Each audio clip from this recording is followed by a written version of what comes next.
Hello, my name is Joseph Carlson, and this is episode 19 of The Grief of Politics. I am joined once again by Avin Carroll. Avin, how you doing?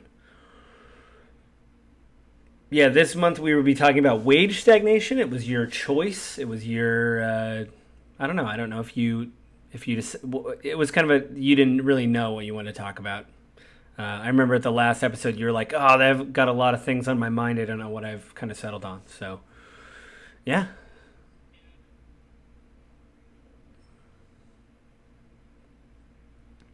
Yeah, and I wrote this because Yeah. I thought it was pretty relevant for um, everything that's going on currently with inflation. Uh, this has been a topic that I, Mm-hmm. I've found to be probably one of the more important things that we have going on in the United States, personally, and largely Yes, because it it has a does. I direct mean, impact I on the don't know one life person that of has a job that almost hasn't every talked single about their American. wage, once or twice. Yeah, and the economy and stuff like that. So what? So like I always ask at the beginning of this, Right? when you read these, was there something that jumped out that was surprising, or was this kind of like you kind of knew this? Like this information wasn't new, or was there something out of one of the articles, which we usually do three? You have five. I read all five, but if you don't want to talk about all five, that's fine. Um,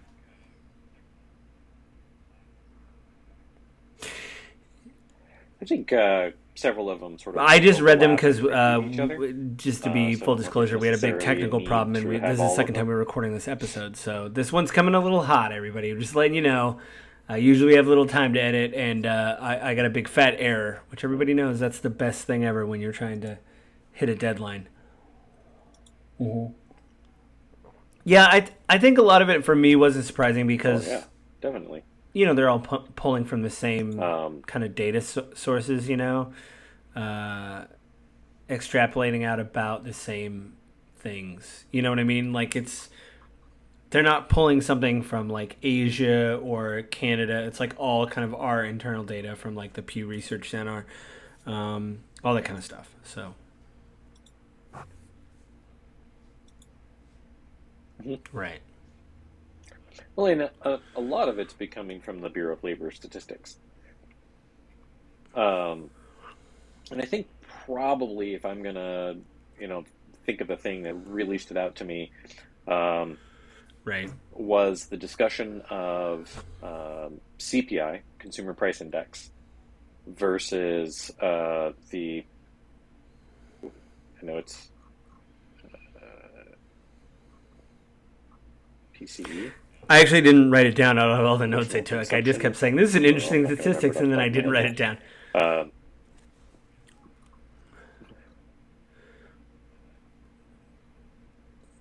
yeah, so there's the Consumer Price Index that we all think about, and that Right. is the one that the government talks about all the time is the Consumer Price Index, and the Consumer Price Index is based off of um, Ah. consumer reported costs of goods in urban areas. The PCE, which is the personal consumption, I can't remember what the E is, and I'll figure that out here in a second. The uh, the PCE is a measurement of business reported Oh, I got it right here. data. So basically, You it's did the you sorry, receipts did you just say data the name of it? I was looking at my nationally. notes. It's So the it trails personal behind. consumption expenditures.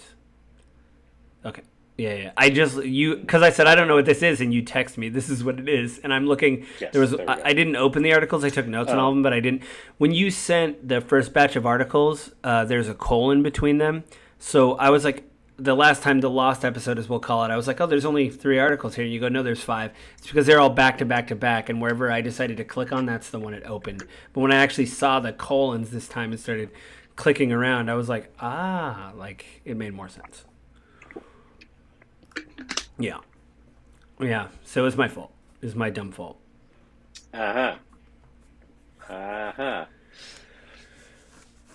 So anyway, yeah, to your point, or to the question, yes, the thing that really stood out to me was the kind of different ways of measuring um, inflation and costs of goods. And the big takeaway, uh, if we Yep. reference our first article here, it's from the Wall Street Journal.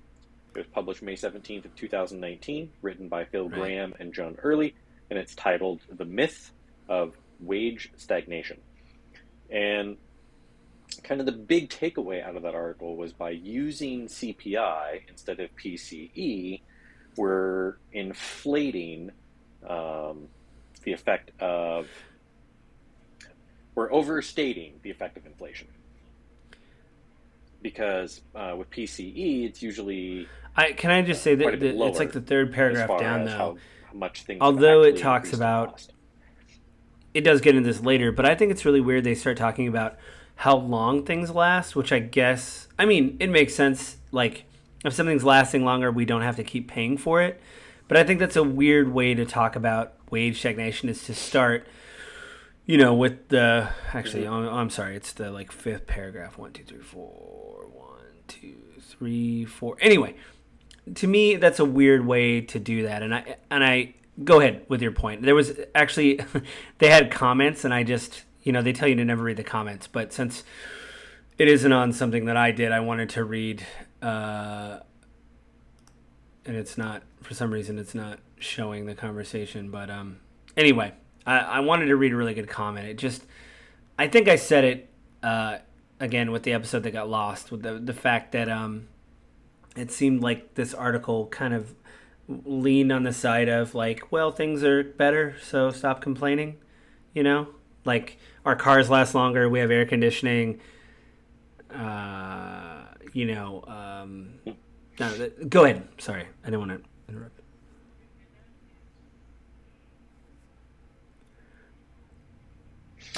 And that is probably the other really big point that is brought up out of this article, and kind of the argument that they're making the whole way through is, yes, things are more expensive, and yes, wages haven't grown as fast as production has grown. So we're producing more as a country, Right. GDP has gone up, but the wages of the vast majority of Americans has not gone up at the same rate. Their kind of counter argument to that is, well, that's true, but you're getting far more value for your dollar than you got for your dollar in 1972. And in comparison, what they say here, Bureau of Labor Statistics data shows the average hourly earnings Oof. of production and non-supervisory employees peaked in October of 1972 at $23.26 if converted to 2019 dollars. And we're at the same level in March of 2019. So over that span of 47 years, effectively the buying power of But their earnings for counter the argument average is American that has things not are changed in any way, products shape, or and form. things last longer and are better. Now, And I would argue that's only part of where your wage goes, though.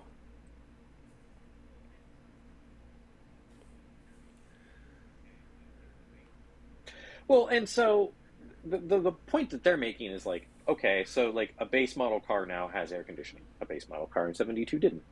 The entry level home, or maybe not the entry level home, but the average home in the United States in 1972, was a 3-bed, 1-bath house that was maybe 1,200 square feet. Now the average home is about 2,200 square feet and is 4-bed, 2-bath.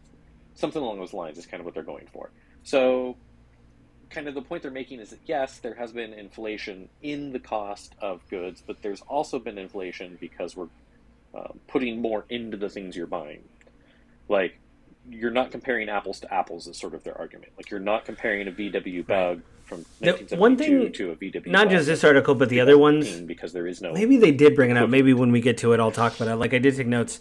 There was this idea of like your nominal wage and real wage. So it's like your buying power as opposed to what you make. And I think that's one area that the Wall Street Journal, I don't think takes into effect, is like, I don't think even though we're getting better goods, we're still paying more for some things. And I don't think our dollar stretches like it used to,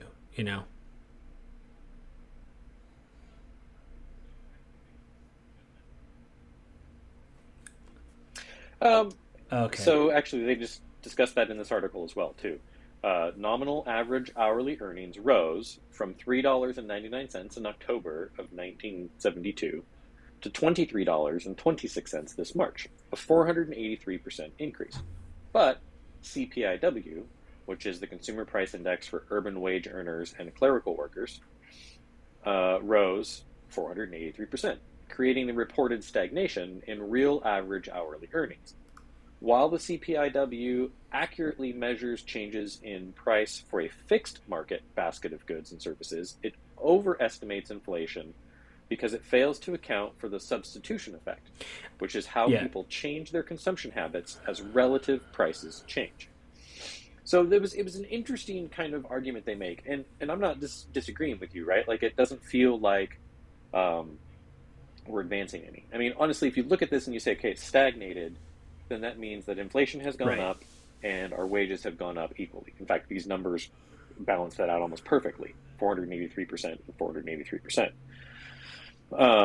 Which means that a family in 1972 can afford the same stuff, or is effectively making the exact same level of money as a family now. The challenge we have now is the goods that are offered for us aren't comparable anymore. We're getting higher quality goods in a lot of ways. Now, not in everything, but in a lot of ways. And they do make the case here, like the modern economy, we now have access to fruits and vegetables from around the world that we wouldn't have had before, year-round, that is. Other services have come about that provide a higher level of value than what we would have had before. The disconnect here, I think, is this is very wealthy people writing an article about inflation where they're benefiting from all of the additional value because it doesn't really impact their life to spend that extra money. Whereas, to the average worker, it's not necessarily that their wages haven't kept up, but that they can no longer afford. One thing the people I know that the working class, like the blue collar people now that are working, or even white collar to a certain extent, like my wife, what I've noticed is there's a really big emphasis on your starting wage. When before that was just a way to, okay, well, I'm going to start here and then I will every year get X amount of percentage of a wage. And now it seems like that is, I think as some of the later articles will show, that isn't keeping up with inflation. So the people I've talked to, it's a massive thing about what's your starting wage? Because are we going to get a raise? You know what I mean? Like that idea of like, we're kind of here. We have to get as much out the gate because we don't know what's going to happen later.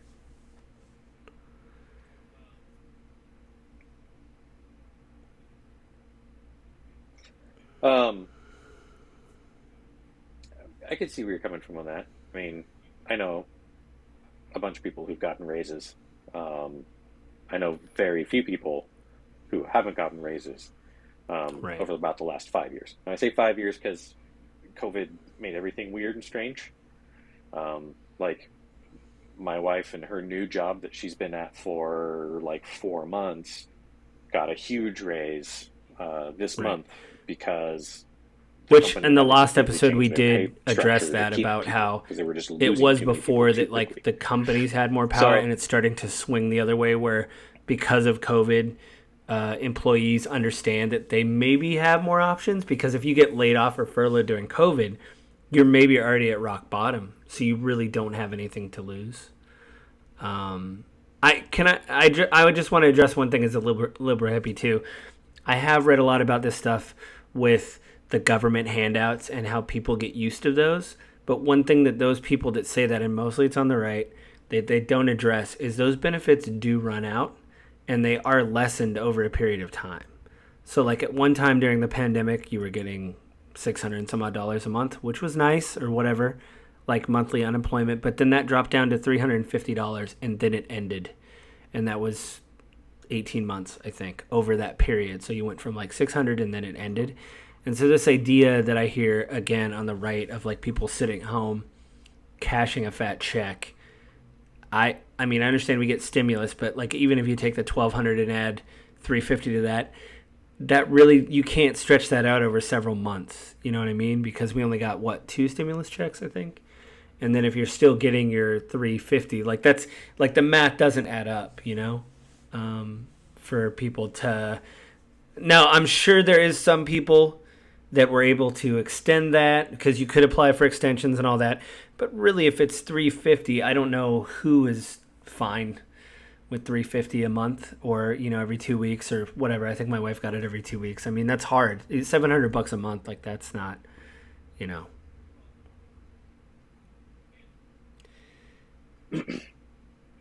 Well, and I mean, that's not really the full picture either, right? Because it started off with Then you got federal, the state right, level of unemployment insurance, and you got the federal overlay on top of that.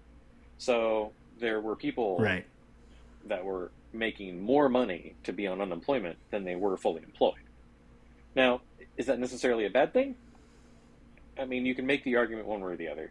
I'm the crazy person that also thinks that no one should ever get money back from the government beyond what brings them back to zero in taxes. I don't think that it is right, one, but also too good for our country as a whole for us to be kind of running in the negative. But I also know why they did it. Where they gave unemployment higher than what a person was making. And that was just with COVID, I remember watching those press conferences just in our state where they're like, they had the head of unemployment at the press conference with the governor. And I know you don't like the governor, but the fact that they're like, bring this person out and they're going to tell you exactly how this works.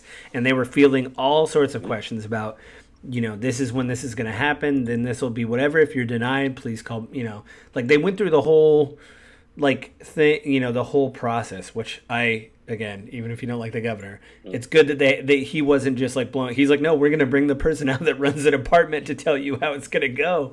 So you're like, okay, well, at least, he's not just like reading a bullet point or something, So I don't know. I'm not saying people didn't rip off like unemployment, but I know those benefits do run out. And, my mother was on unemployment for a while. My wife was. That stuff runs out. So, yeah. Yeah. They're not permanent, but you do run into some level of concern in that, right? I'm not a person that agrees in legislating towards the minority, because... Yeah, we might talk about that on a future episode. Who knows? Legislating for the minority.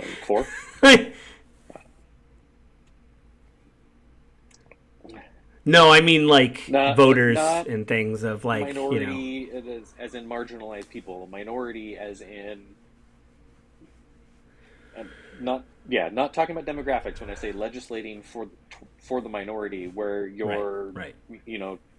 Denying a law because 5% of people may abuse it, or 5% of users may be fraud, right? So getting rid of Medicare because 5% of Medicare is fraudulent is just idiotic. Right? Like, you wouldn't do that. So in this context too, like getting rid of unemployment insurance because 5% or 10%. It reminds me. There was a good quote in Deadwood. It was like the third season where one of the characters was talking to somebody, and he said, I think one of your guys is trying to rip me off, and normally I wouldn't say anything because I understand people trying to steal a little bit off the top. Like, that's normal, but this is egregious. And I thought that was hilarious. I was like, yeah, you kind of expect, no matter what you're running, you expect a little bit of grift. Okay, that's a marginal, 2 to 5%. Sure. I don't like it, but, Mm-hmm. Yeah. Now, don't get me wrong. Yeah. I do think it's government's responsibility to keep that as tight as possible, because that's money, that's our money, right? We're giving that to the government to do the work that we have asked them to do. So use our money responsibly, but also not creating a law or not creating a program simply because some people may abuse it is just dumb. Now, on the flip side of it, there doesn't. No, I'm totally up for that. It's you definitely want to keep an eye on it, but I don't know. If I was abuse, I would never run anything. And I do also agree, though. I do also agree though with the concept of like keep giving people government handouts. Like Yeah, they become accustomed to it. It becomes a part of their budget and how they live, and right. it can become basically habit forming, where they have to have it, or they can't support themselves anymore, and it can be very dangerous. And Yeah. there are Well, I programs think we talked about separate it in from what we're UBI. discussing We right brought up some here articles, but that it was like do pilot run programs, and indefinitely. they had a clear turn on and shut off date, so they could tell people that were involved in the programs, "Hey, you're going to run from June 2019 to June 2020, and plan accordingly." You know, which, you know,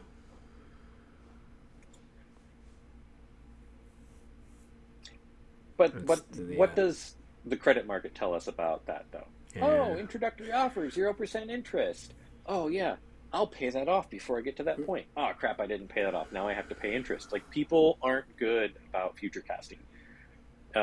There's oh man, I wish I could remember off the top of my head, but there is actual psychological mm. studies on the ability of human Anything. beings There's to so, future like we've cast, and talked it's about it one on of the the show reasons that we several don't do a good episodes. job in Anything saving that for has to involve with retirement. the future, unless it's It's one right of in the our reasons face, that we're we just don't like, do meh, a you good. know, like no, yeah, Yep. anything. You can throw a dartboard. I could have a dartboard on my wall with any Okay. topic and throw it and be like, we don't care about that because it isn't, affecting us or whatever, you know. So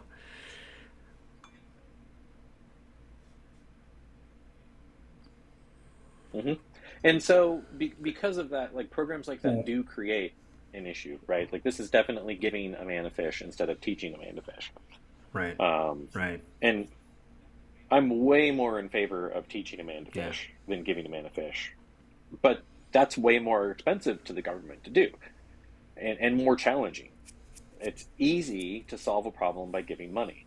And we live in a region of affluence where that is what people want to do. People don't want to yeah. commit their time, effort, I and agree. energy into other people. Yeah. They want to write a check and What's let the the problem what? disappear. Yeah. What's the next article you want to? In our area, region as a whole. So the next Hey, article is the one we talked about quite a bit before I in hope the it doesn't last happen episode, again. or last But I'm recording, kind of glad it did because I had more was time to read these and kind of dig into stuff. And I actually read a graph, so you should be really happy with that. I actually looked at a graph, like several of them, and I know I had to lay down and turn the lights off afterward.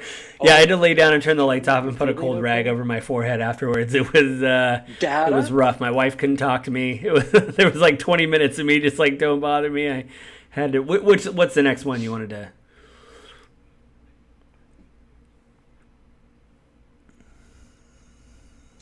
So the next one I wanted to go into um, was actually the last article I sent you because Paywall? all of Oh, the initial articles I sent were all um, several years old and they weren't completely relevant. oh So the yeah, last yeah. one I sent and the one I wanted to go into now is an article from the Dallas Fed. So it's Mm-hmm. dallasfed.org. It's titled Real Wages Grew During 2 Years of COVID-19 After Controlling for Workforce Composition. So it's a complex Okay, yeah, article. yeah. It's written by Sean Howard, Robert Rich, and Joseph Tracy, and it is dense. There's a lot of data. They actually talk about a lot of math, um, and they talk about their approach to the study. So um, I'm going to tighten down a little bit in what I'm going to quote. To determine if workers have experienced real wage gains, we first need to select a gauge of wage growth. A popular measure is average hourly earnings, or AHE, aggregate payroll divided by aggregate hours. That's how they calculate AHE, which is based off of data from the Bureau of Labor and Statistics monthly Well, survey of this businesses wasn't and like staffing. you had another one with like Just other generic graphs that look content like within the article. mountains, and that was the one where. Okay, great. Okay, we'll go over this one, Frank. So many I want graphs. to get to that one too. Joe, That's are the you third one that I awake? want to Like get to. you'll have to have my wife come in and poke me with a stick. You're like, oh, right, you're going to pick that one. Yeah, are you up? Yeah, I'm up. I'm up. I'm up. What? Um,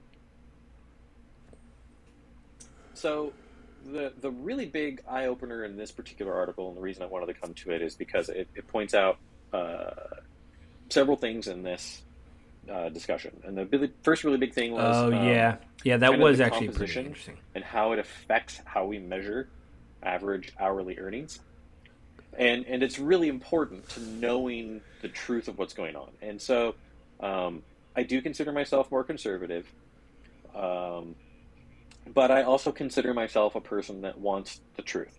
I'm willing to I would change my imagine. Yeah, viewpoints when that's it actually a comes good to trait, the Avin. I don't know data. if anybody said that to you before, but that's a That's good positive and thing. scientific, but I'm not willing to change my viewpoint. You're on the right. You're on the right track.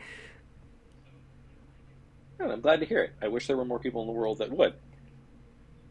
So, like, I get really frustrated when I'm Ah, those are the perusing through worst. Facebook or Instagram or something, and someone has shared a meme or a comic or a post that is mocking either Democrats, liberals, or Republicans, conservatives, using data or viewpoints taken completely out of context or without actually Right. even knowing all of the information, like using a talking point to make the argument for the whole case. It drives me up the wall. And so in this case, in this particular topic, like I am someone that believes like, hey, we need to do something about this because the United States of America historically has always been its strongest, has performed its best. The culture and the society has, Anything. contributed more to the arts, more to science, more to just the Right. betterment of humanity Yeah, as a it's true. whole. When the middle class is at their wealthiest, and so I'm a huge proponent for like the bulk of earnings in the United States should be in a bell curve where Yeah, I agree with the that. Yeah. money is largely concentrated in the middle class. That's just not it's not the case, and I think a large part of that is because um, in the 1970s, and no one, I don't know if any of these Was articles that the directly was that address because it, but in the I wrote it 1970s down? there Hang was a on. shift in kind of the The focus Economic of the Policy most fun Foundation article. and There's a lot of figures, which I didn't write the chart down. I just wrote. I just wrote down like mention this figure, mention that figure, because they had a lot of charts for like to show this. mm, mhm. Well, we can come back to that. So I went way off. I mean, related to the topic, but way off this article. And the big thing in this article that stood out was we use the current population survey, CPS, to estimate these composition effects. And what the composition effect basically is as workers enter and as workers leave the workforce, Right. it has a huge impact on the average hourly earnings total. Because if the people leaving the workforce are tenured, high wage earners, it's going to have a much bigger impact on the average hourly earnings than if Right. there's a whole bunch of low wage earners entering the workforce.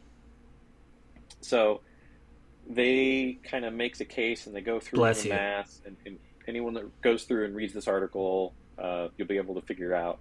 But basically, what they say to is over the 37-year period, and they're doing from 92 to 2019, or 82 to 2019, um, composition effect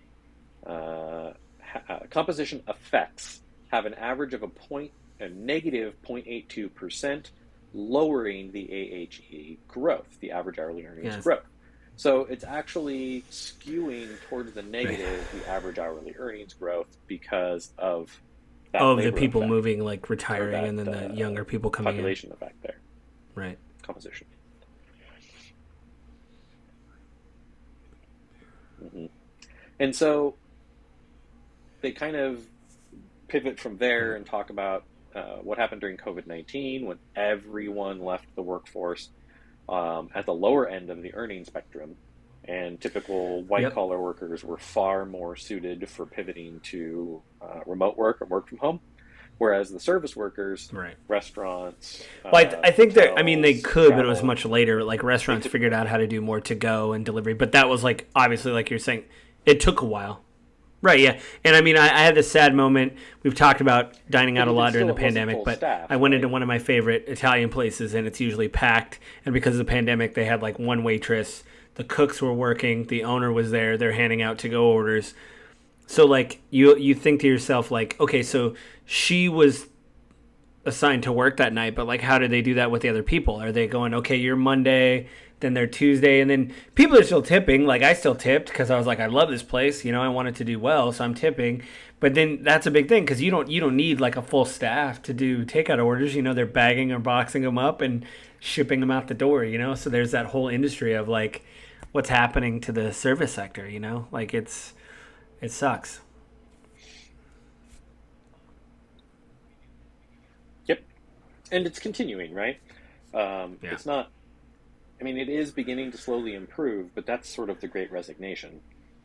So the kind of takeaway or conclusion at the end of this article is they basically take the average hourly earnings growth and then they adjust it for the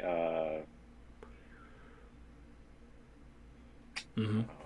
composition effect, and they adjust it for inflation. And it actually ends up being that at the end of Q4 in 2021, real wages had, or That's good. real wages had That's grown good. by about 7.5%, or average hourly earnings had grown by about 7.5%. But because of inflation, it ended up actually being that wages were slightly negative. So it's like, oh, cool, we're getting these raises. This is great. And this was even my initial response too. In 2021, I was talking to a friend about it. I'm like, great, like Right. workers finally have some leverage. We can finally start to get back some of that productivity that we weren't taking part of. Yeah. Well, that was one of the points. I don't know And if you want to wait till later, but the reality of again, it the is last because episode, we're going inflation's to keep been so talking high, about we're that not. because it was fraught. But I had good points, but I was always looking at the timer because I would crash every 2 minutes. So I was like panicking. But your point was that, like, again, that the middle class is when we're doing the best. And the fact that it seems lately that the middle class has been cut out of this prosperity. And that actually might lead to the last article or whatever, where they have so many graphs and figures.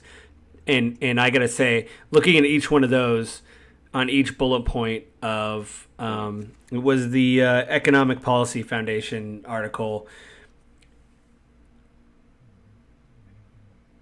Oh crap! Well, anyway, Institute, the figure. Economic Policy Institute, EPI.org. Yeah, The article is I Stagnation in 9 Charts. yeah It was January 6, I 2015 wrote by down Lawrence 4 of the Michel, figures to look at. Elise Gould, and Josh Pippins.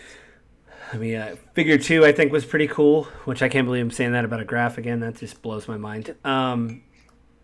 Let's see here.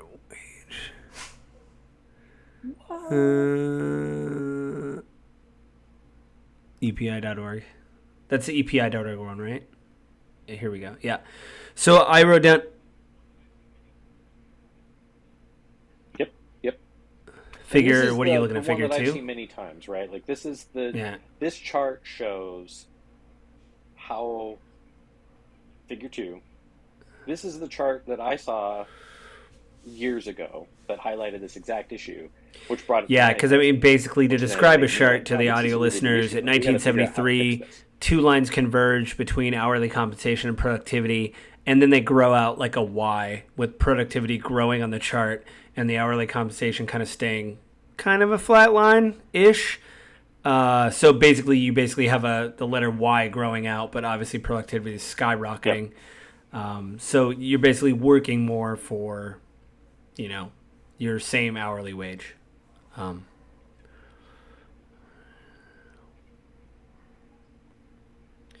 And to measure productivity, what they're talking about, I'll actually read specifically so that it's more clear.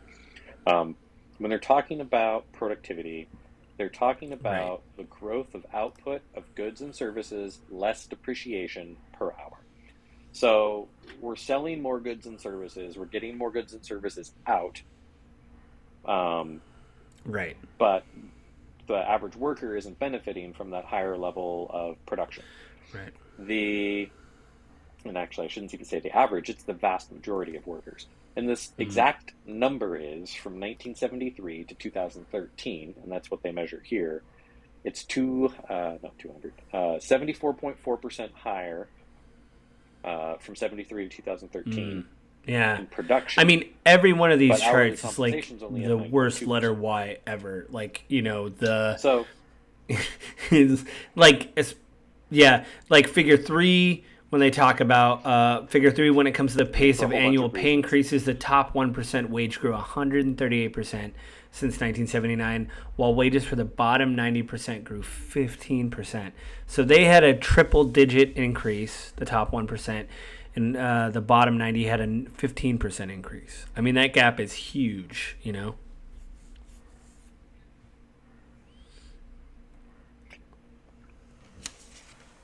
And we've discussed this before when we were talking about like taxes and the wealthy.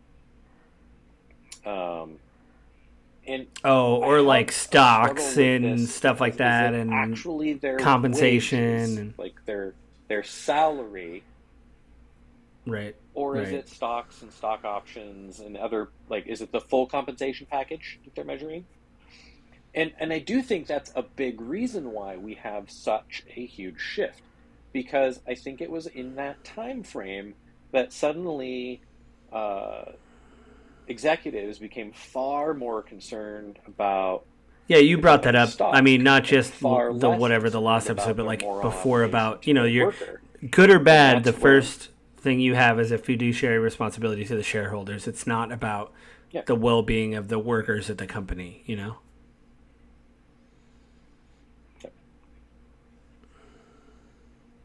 And it's, to a degree, it's heavily regulated, right? Like, it's not regulated to the point where they're saying, like, no, you can't pay your employees better. Because obviously, like Costco Yeah, pays their I'm sure people they way would be. better, Yeah. and their Right. shareholders are Right, constantly right, yeah. pushing them to pay their employees less so that they can extract more profit out of the company. The shareholders, that is. So, like, you can pay your people higher wages and have lower earnings and exist on the stock market, but there is an SEC obligation that, like, you can't intentionally hurt the stock value in your company because it's going to also hurt the That might be, shareholders and cause a loss of earnings for I'm going them. to actually And there's write all that, kinds of issues I'm going to and write that sticking down points because, with it. like, I So wonder Costco when that started with happened. that focus You know, for like a when company that to was make that a shift. regulation or, whoops. Well, I haven't dug into it, but I saw a quote from, or heard a quote from Simon Sinek, where he talks about uh, Milton Friedman's kind of theory started this shareholder supremacy uh, line of thinking, and it's sort of the direction that we have taken since then. So, yeah, if you want to dig into that more deeply, it might be another good talking There we point. go. I think one of the big reasons, too, that we see sort of this shift where uh, average hourly earnings, real wages for Americans, the average American hasn't gone up as much as productivity is because Right. a lot of that additional profit from productivity went Mm-hmm. out to shareholders. And the vast majority of Americans don't Yeah, I mean, participate in we the mentioned stock it market before, where like you get the a same like way BP gets a that the big wealthy windfall and they just buy back members their of our stock, you society know, do. which is something an employees can't, you know, do. Dividends, like yeah, Well, there's that, but I'm not even discussing that. I'm talking about like, you know, big dividends are paid out because there was a record profit quarter for the quarter, um, oh, or even just like, oh, I bought yeah, Starbucks stock in 1981. It's now worth all this much more money because there's been all this growth in the mm-hmm. company. So the shareholder participated in the Right. growth of the company over that period of time, but it's not measured as wages. So that's, you know, the vast majority of Americans didn't get to do that. They didn't participate in that capacity. The ones that Yeah, that's something did, I've actually which are been. typically the more affluent members of our society, did benefit from it. And that's not looking at CEO incomes or anything else because Right. like that's just a separate argument. The CEO income, I would want to look at total compensation There packages were because I know a some lot of company. these huge I think CEOs there was only get some paid a big salary of company like in the half a news million lately that took a only, right? cut because But that might be something happened. I'm trying to think. I think it was Ubisoft, the game company. I think that the CEO took a pay cut because they had a drastic whatever, and he just was like, fine, I'll take a pay cut until we can get the ship, basically. Which ironically they released a pirate game, or they're releasing a pirate game soon. So I was like, it's kind of on the nose. Like, you take a pay cut to right the ship, and you're like, wow, we're coming out with this pirate game in a couple months. Like, man, yeah, yeah. I didn't mean. Oh, so we went over 3, Yeah. right? We went over that's the thing. And then I wrote 4 down, which is the middle class wages are stagnant. Middle wage workers hourly wages is up 6% since 1971. Low wage workers are down 5%, while those in higher wages saw a 41% increase. So this is kind of like what you mentioned in one of the older articles, where they're getting a pay increase, but maybe I think they did bring up. I'm trying to see if they do talk about inflation somewhere in here. That it basically, like we mentioned in one of the earlier. Well, they talked about it specifically sucked, like whatever gains happened from your growth. Like if inflation is at 7%, you get a 5% increase. Like you're negative. Like I'm bad at math, but I know you're -2 at that point. Like those are easy numbers to deal with. Where you're like, oh man, like. And the only other one I wanted to talk about was figure 7. Sweet. See, I told you I took notes, man. I was like, well, I'm not going to write this whole chart down. That's ridiculous. And there's more numbers on these pages, too, so I'm upset. I'm very disappointed. When we tried to record. Yeah. No, but yeah, that's the one where it talks about. I just closed the window because I wanted to. We don't do screen share yet, so yeah, it says figure 7 was 296 times. CEOs now make 296 times what a typical worker earns, and so what they did here is they say the typical worker and an employee earns X amount of money. And then they're basically dividing the CEO's compensation by that employee's compensation. And I say compensation because, if the average worker at a company makes $45,000 and the CEO's making $500,000, that's not 296 times. I think it's got 296 here. But this only goes from 1965 to 2013. It's weird. It is weird looking at this chart, though. It kind of it tracks it between. It's only like 7 times earnings, but that's like that's it really starts to go up in like the mid 90s. I would say probably the early 90s, and I'm trying to think of what happened in the early 90s. That was it. Enron. They were in the early 2000s. I'm trying to think of like what big. Well, that was the tech boom, wasn't it? It was like mid 90s.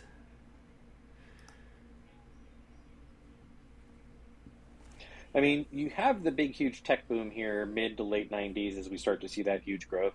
I think, and I could be wrong, I think in this period... Well, it seems like both political parties, because that would have been Clinton. Everybody blames Reagan for that, which, I mean, obviously he is to blame for some of that, but it just seems like anybody can really, like Clinton probably was like, sure, regulations suck, let's remove these gates and let it go.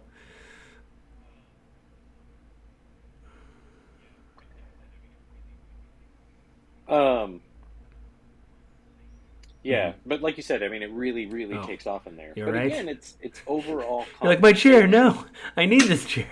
Oop, my chair lock failed. It's overall compensation. It's not like salary. Now, I don't necessarily think that's an unfair comparison because... Right. Our compensation package. You or I have a total compensation package. They get stocks. CEO has a total compensation package, right? We get like health insurance and vacation and stuff like that. And theirs usually has a large amount of stock or stock options, and so. Well, they get that in addition to their stock options and all that. So they really need that, but I'm sure they get it. So if you look at this chart, you see like there's a huge spike. Around 99, 2000, which it goes all the way up to 383 times the average worker salary, CEO versus average worker. But then Well, the okay, Dow then falls, it's boom, problem in solved. 2008, it drops to 189. And that is no, no. It's like it's a huge disparity. I understand where you're going there. The point that it Right. illustrates is that that compensation is way more volatile because it is based off of stock value, not Yeah. based off of just Yeah. coming to work, Yeah. meeting an obligation, doing your job, and then leaving. Right now, is a CEO bringing 189 times value to the company? Are they Well, I mean, to bring is the their pirate leadership thing back into it, you producing really that are. much more They to the consider company you that like they're a worth that captain, much right? more? Like Question. under you, like you've been on my Game with Grief episode. We talked about Activision Blizzard. Bobby Kotick recently was in even though they're going through the merger possibly with Microsoft, he still was reinstated as the CEO of Activision Blizzard, uh, even with all this crazy stuff that has happened, because there's still value. There's their company's still valuable. Even though the stock dropped, it's still going up. I think some of it could. I mean, there's a lot of legal stuff involved. Some of it could be, hey, if this deal closed. I mean, it's kind of written on the wall that he's gone. So they could just be writing because what are they going to get an intern CEO for 6 months? No, they're going to probably wait for him to go, and then Phil Spencer, who's in charge of Microsoft, is going to be in charge of Activision and go. Hopefully, they're going to say, okay, we got to make some changes, because all this stuff that's happened. Anyway,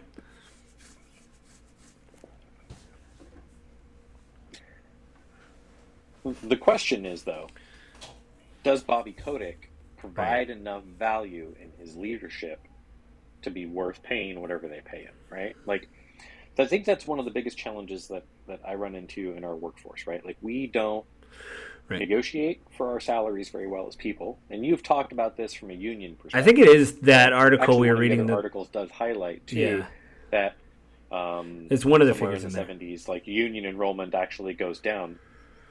It might actually, um, but just in general, Yeah, like we don't do a very good job yeah, of negotiating because we yeah. need a job and we have to pay our bills, and so we tend to take what we're offered far more readily.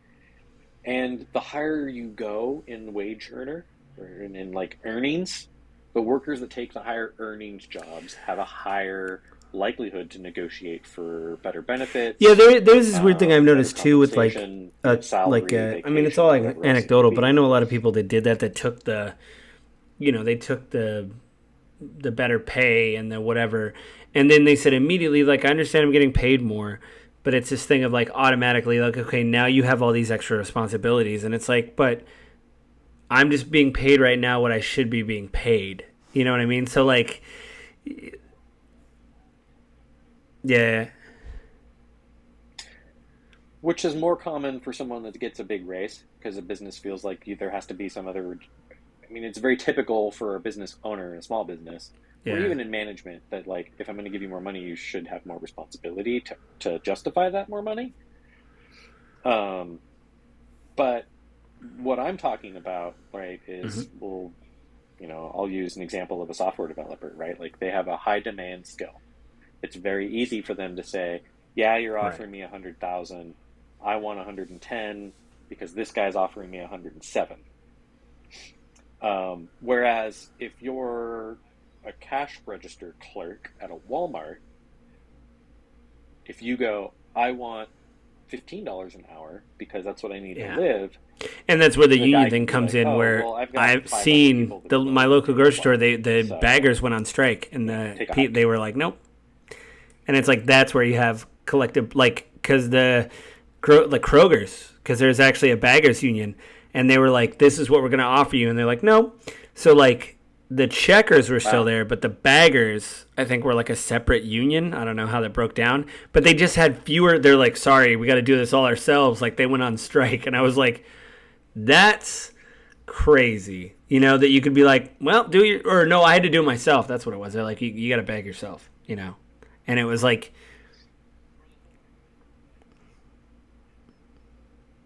Hmm. Hmm. Or this whole Yeah. argument of like, hey, I want a I'll discount tell you. I'll because tell you. I'm I've using always self had checkout, problems with the right? Like self you're not checkout. paying in The only person. one that's It's good more is Home efficient for you as Depot. a company. The other ones So I like go I to, expect to see some benefit. they always call the attendant, and I'm like, I just scanned soap. Like, what is Mm-hmm. No, every time. No, I'm not okay. Yeah, no, but every time, Are even you my okay? wife is like, Like, "Do you want to do it?" I'm like, "Are well, we flipping a coin?" Because I Joe, I swear it's don't gonna think you. stop halfway through. But Home Depot, not a problem. Scan everything unless it's a high ticket item and they have to like walk you. They're like, "I want to get a nail gun." Okay, well we got to walk you to the register. Other than that, everything goes through fine. But every time I go to the grocery store, it's like we're really rolling the dice to see if we can get through this without the attendant. I don't know, but yeah, I went to McDonald's a few years ago at a job site near a job site, and they had a kiosk. There was a person there to just give you your order. So it's like I want fries, whatever. You could say, I don't want onions, I don't want pickles, just give me. And you're like, this is crazy. But if you think about it, they'd still need cooks.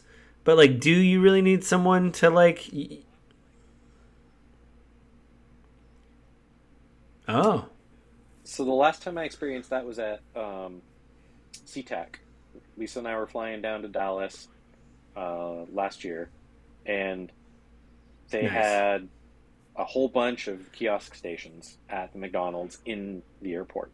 Like it was like six Oh or yeah. eight. Everyone wants some And there hash was a browns, man. line behind them because it was breakfast time, so there was a ton of people lined up. Wow.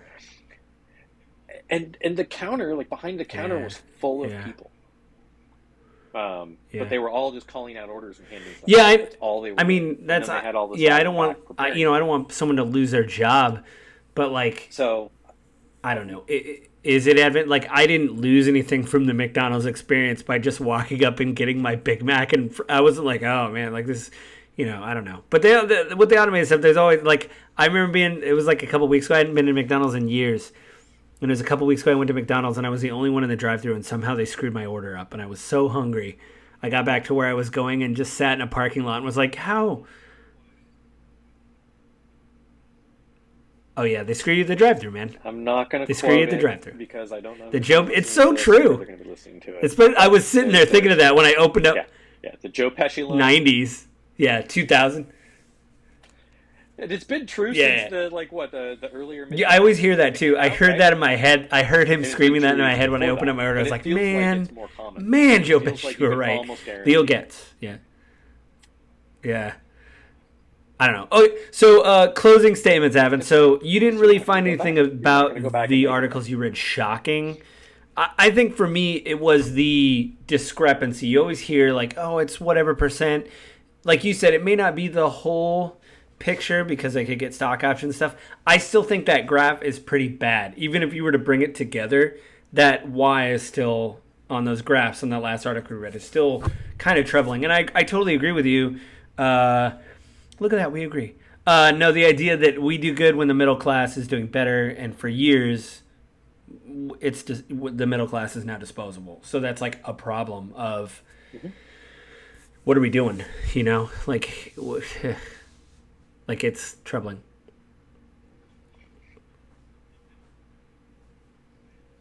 It, the feeling is, and I don't know how accurate this is, right? Like I haven't looked up the actual distribution of wages in the United States, so I could be wrong.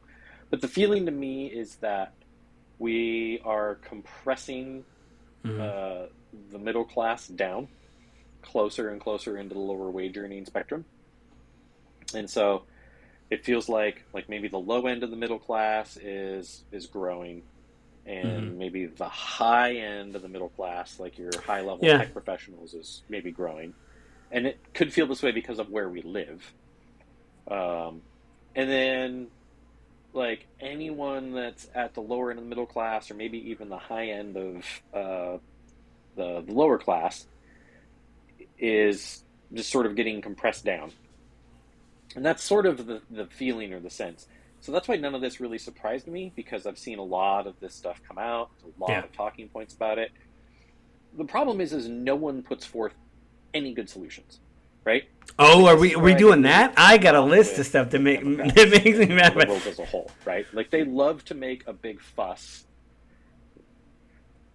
They love to make a big huge scene. They love to sit up and grandstand on their Mm-hmm. podiums talking about how this is just so terrible, i.e., Bernie Sanders and I will say AOC, I right? just saw. Big, huge scene about I how will unfair say it I give is AOC and a little bit how of credit. She they're was just at a trying to rally and she keep got the arrested man's trying to keep you for down. protesting.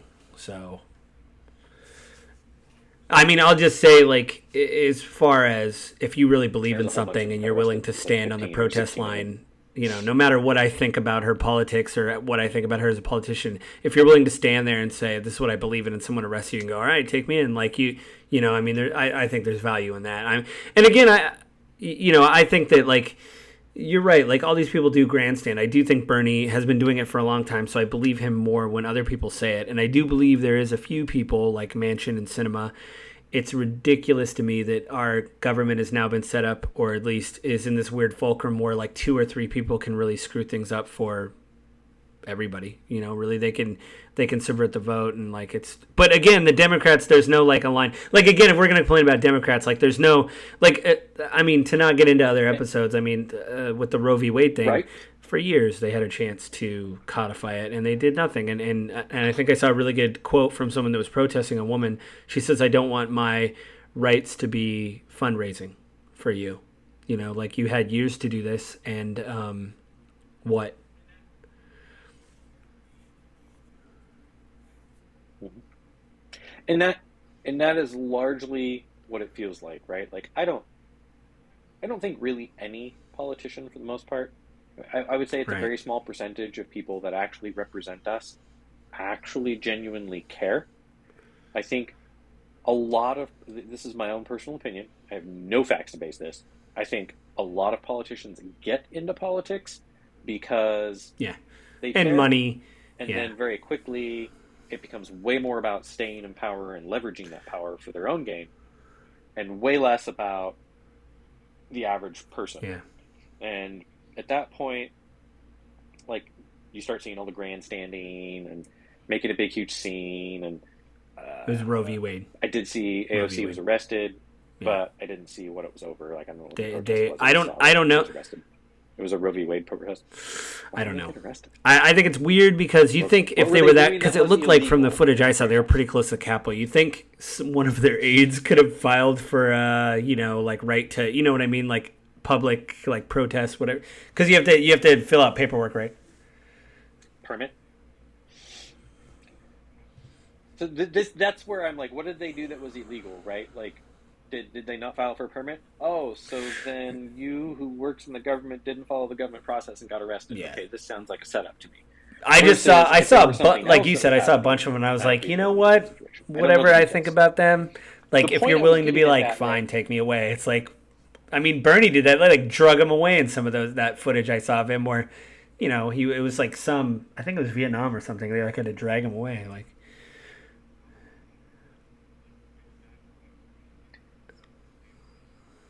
the problem I have with that, like getting back to what I was trying to get to with AOC, Bernie, and the Democrats and the liberal kind of side of our government as a whole, is they yeah. love to make a scene about it. They love to show themselves as Hmm. um, No, the I think with AOC and Bernie and champion like the of the squad, little I think you're guy. seeing. They I never think you're do seeing anything. that break where they're like, "What are we doing? They never do anything. Like, you're not like what are we? We're treading water here." So even if you don't agree in their politics, I mean, one thing I will say for Trump and his ilk, and I've said it before, they did get things done. They said, this is what we're going to do, and we're going to go do it. The Democrats is like, I don't really know. And I think there is people like AOC and other people that are like, hey, guys, we got to do something eventually. We can't just like tread water. Because we could be like Nancy Pelosi and read a poem. When Roe v. Wade was overturned, it's like, that's cool. That helps a lot of people. Right? It was a really bad poem too. Well, I mean, it was okay, but her reading was bad. I think of the poem, but But I mean, oh yeah, and then it comes out that her husband bought a whole bunch of yeah, shares in a company during a pandemic, and then it grows. Like, yeah, they don't care no, about us. They don't, and I don't think that Republican politicians care about us any more than Democrat politicians, which is why, like, I am a huge proponent for term limits, and yeah. not just like, okay, Have you can you only do seen so those? many times in Congress, in the House. I think Reuters had an article years ago where they published. Term limits. Like, you can only serve in public Oh service yeah. this many years. Well, if you think about it too, you like cannot be you and I allowed- have skills, we can go get Once you are another done, job. you cannot be a I'm lobbyist. trying to imagine what these politicians, what you could do if they can't be a lobbyist. Like what, maybe a consultant for an energy company. Like I don't. It's like it's so nebulous. Anyway. Sales.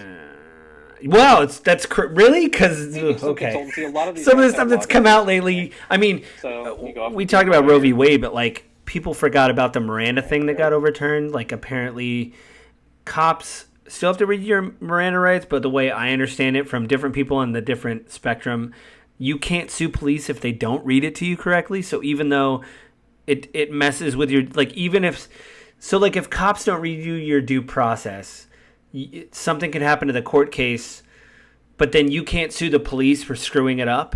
So it could affect you going to jail because they don't read your Miranda rights correctly. But if you try to sue the police for illegitimate due process or whatever, they're still immune from prosecution. It's really weird. It's this weird thing that anyway, that might be a future episode. But we're getting to the end. I think again the last episode I still want to talk about it, and you brought it up. Next month is my choice. I want to talk about water. If you don't, just to say this, we always try to bring it back to grief. A lot of people have been struggling through the pandemic to make ends meet. And I think we should, I'm going to write it down. I think we should talk about the Great Resignation. But what I might have you do is we might do a 2-parter where I want to do the more political side of it. And then I've noticed in gaming a lot, there is this shift from work to home. But a lot of the companies that are doing it are finding it beneficial. And they're making it work for their employees. So Bungie, who is a local company they originally made Halo. They've now moved on to make Destiny and Destiny 2. They've done a work from home thing.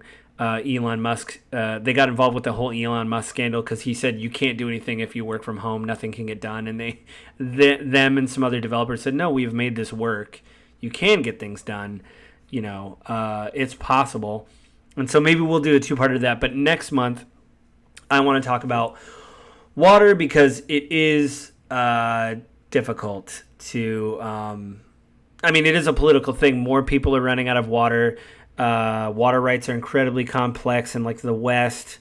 All that kind of stuff. It is a thing. People are literally running out of water and having to move. But then again, I hate to quote Ben Shapiro, but he said, well, just move if you have a problem with global warming or whatever, or any kind of.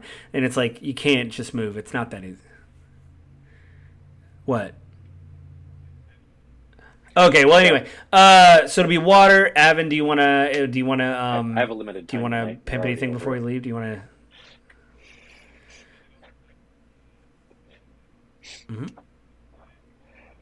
to? Same thing I do all the time. I'm a video behind, but they're very good. YourAgentGuide.com or Your I'm a Agent video Guide behind. on YouTube. It's my. What was that? Oh, yes. And the whole purpose of Your Agent Guide is basically, I was an admin on a real estate team. I saw how many mediocre or not even mediocre level real estate agents are out there, people are working with. And so I wanted to provide education so people would be empowered and able to find good, talented real estate professionals in the area. Yeah, I like it. You can check me out at Game of Grief. That comes out every week, even though this comes out every month. And I think with that, we will say adieu and talk to you guys again next month.